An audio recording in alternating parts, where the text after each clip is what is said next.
and that is be able to deal with whatever you get. That's preparedness. Preparedness is best personified by being able to live in the midst of turmoil as if virtually nothing changed for you.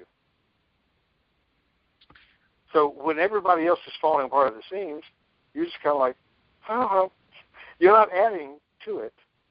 You're not taking from it.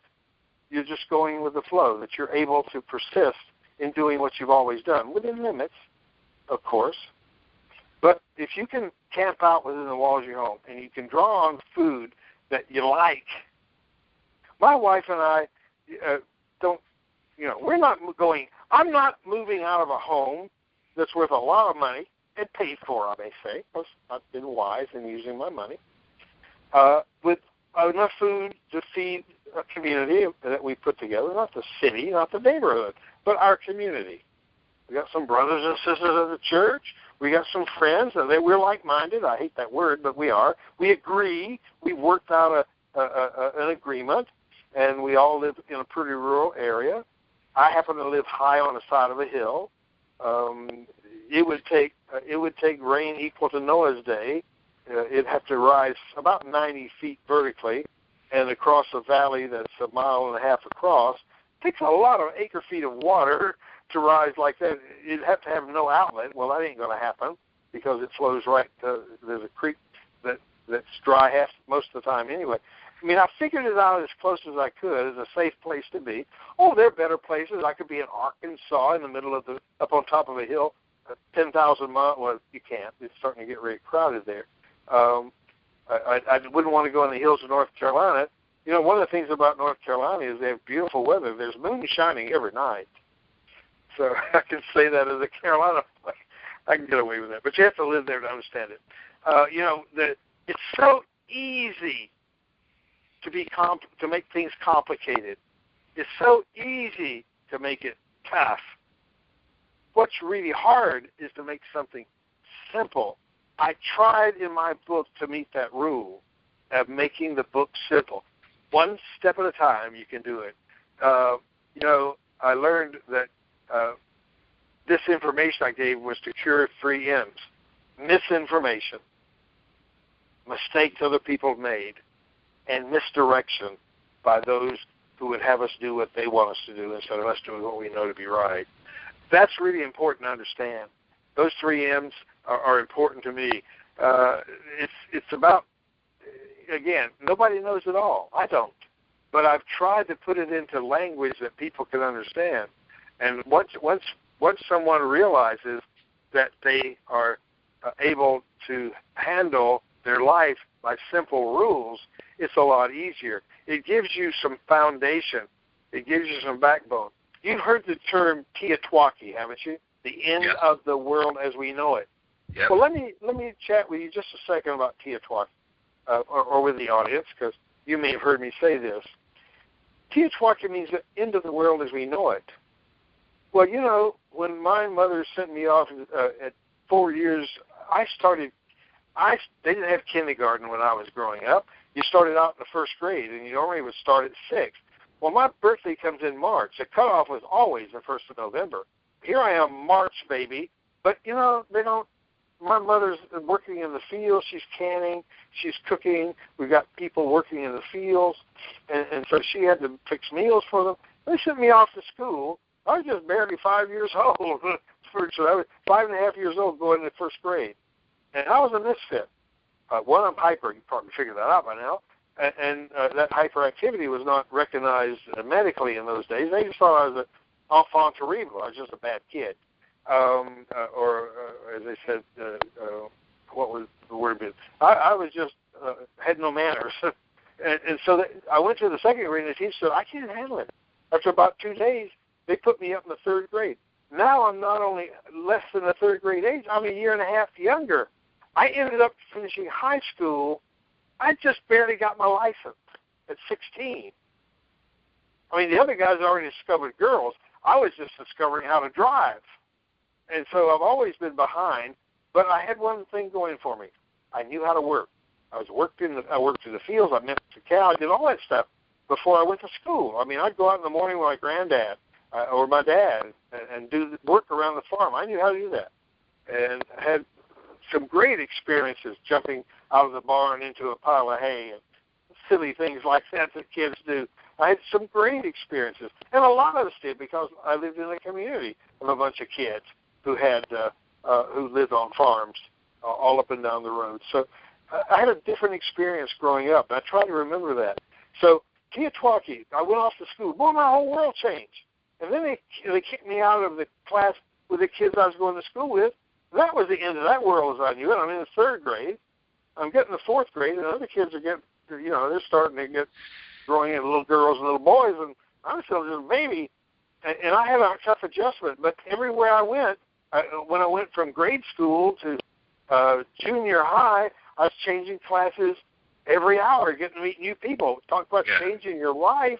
And then I went to high school where 3 or 4 junior highs came together. That was excruciating for me because I'm still a shy kid. I'm a year and a half younger or 2 than most of the kids I'm going to school with. So I had all that working against me, but that was traumatic. These guys were big enough to play football and basketball. I still can't see over the dashboard of the car. It doesn't matter. I'm not driving anyway. So it was. I kept going through. Then went off to college. Nobody with whom I graduated went to the same college I did. So it's all together. The end of the world as I knew it. And then you meet the girl, and that changes everything. And then you get married. That's the end of your world of personal sanctity. Then you have a baby, and that changes that relationship. Now, did I say any of that was really bad? Kiatwaki is real. It's what happens. It's how you, it's whether you think it's good or bad.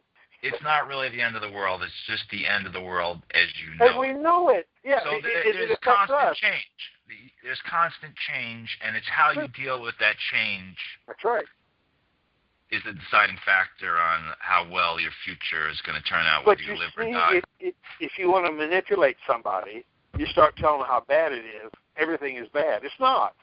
And when I went in the Army, that was the end of that peaceful, taking orders from other people. That was hard. I had to get used to that. And other things, raising kids. I had twin boys. That was different.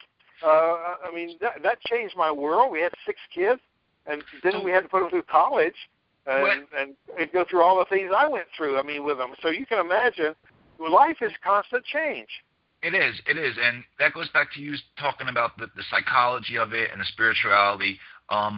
There's a constant cycle of fear in today's world and media, and I think a lot of people get caught up in it, and that has an effect on your life, your livelihood, and your energy. And if you can stay away from that, and I guess that's why you don't talk about a lot of the doom and gloom and the conspiracy. That's why you just go to the basics, because there's good energy and there's positive energy. And if you can focus, I guess these things can manifest in your life if you dwell on it too much. I don't know. There's something more to it that I don't think people understand. I think you have an understanding in what I'm trying to say, but if you can get away from all the bad stuff and the evil, it'll be easier for you to change.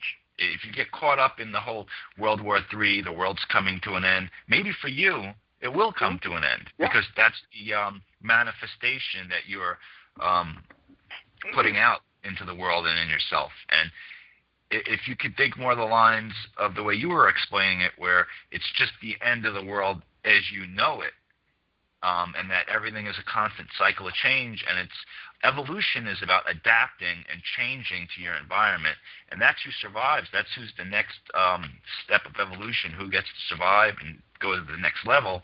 It's all how you deal with the change and how well you prepare for it. Well, change is inevitable. Without change, we stultify and die. So we have an option, I guess.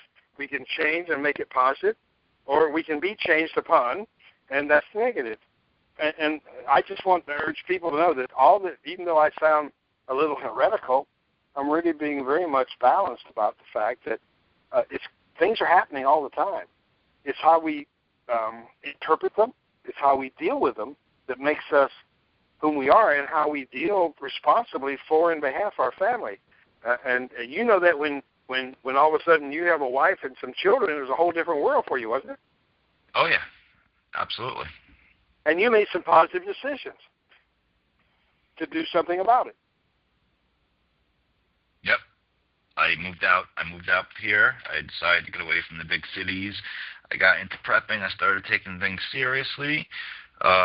We had our first child, a baby girl, and now I'm trying to plan ahead for my future and her future, and right.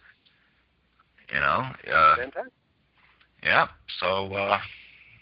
But yeah. when marriage was the end of your world as you knew it, and then that baby was the end of that world as you knew it, and about the time we get settled down, something comes along to change it.